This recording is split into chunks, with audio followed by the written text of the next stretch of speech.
passer à côté de cette maison située à Blésignac sans imaginer son potentiel technologique.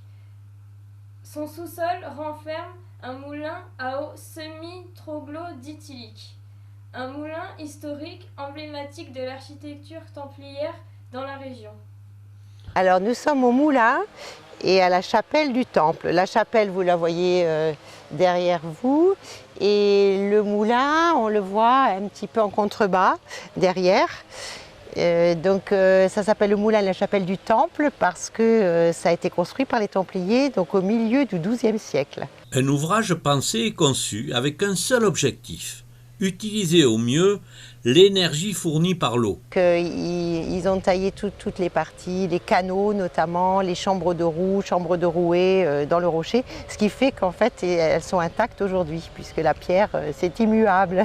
La machinerie du moulin, creusée dans le sous-sol, utilise l'énergie hydraulique captée et utilisée avec une très grande intelligence. Il y avait deux ruisseaux qui alimentaient le moulin du temple. Il y avait le ruisseau de la Salle qui arrivait de Blésignac à droite au fond du plateau. Et il y avait le ruisseau qui s'appelle le Rouillé du Courant qui arrivait de Dardenac. L'eau arrivait ici, il y avait ce canal d'Amenet qui amenait l'eau sur la première roue horizontale qui est sous la maison, et sur la deuxième roue verticale, deux chambres de roue. Et le tout était alimenté donc par ces deux ruisseaux et par un étang qui était en amont du Bief. Visiter cet ouvrage original vous impose de descendre des marches et vous vous retrouvez sous la maison. Elle arrive ici, voilà. Donc ça s'appelle le déversoir. Donc il y a une espèce de rétrécissement pour créer une pression, comme ça l'eau a plus de force pour tomber sur la roue horizontale au fond de la cuve, et l'eau elle partait par le canal de fuite qui se trouve ici. La visite se poursuit avec la seconde arrivée d'eau, la seconde exploitation de la force hydraulique. Là on rentre dans la chambre de roue verticale. Donc attention à la tête. L'eau du canal d'Amenet, qui est en surface, arrivait par cette fenêtre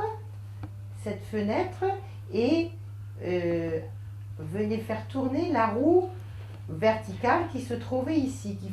Et de l'autre côté du mur, donc il y avait un axe qui traversait le mur, l'axe de la roue traversait le mur, et de l'autre côté, on avait le rouet, c'est-à-dire la roue dentée, et qui permettait de faire tourner la lanterne, et la lanterne fait tourner les meules. Donc de l'autre côté, on se trouve au niveau de la chambre des meules. Voilà, entrer dans la chambre des meules. Donc entièrement taillé dans le rocher comme tous les canaux ici et toutes les chambres. C'est la caractéristique, c'est un moulin troglodytique. Donc on avait une roue dentée. Donc la roue dentée, on voit son diamètre ici. Hein. Elle servait à faire tourner la lanterne.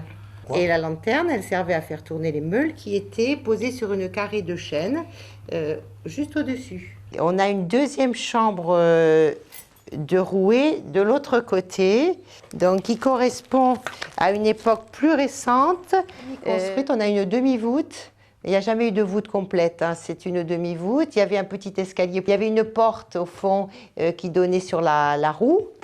Et les meules étaient posées ici sur des carrés de chêne. Donc les meules étaient comme ça, dessus, donc c'est pour ça que ça fait une petite mezzanine. Donc on a exactement la même structure au moulin de la Vergne, c'est en contrebas du château de Curton.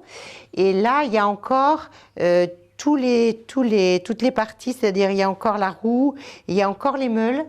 Et donc nous sommes sur vraiment la même époque.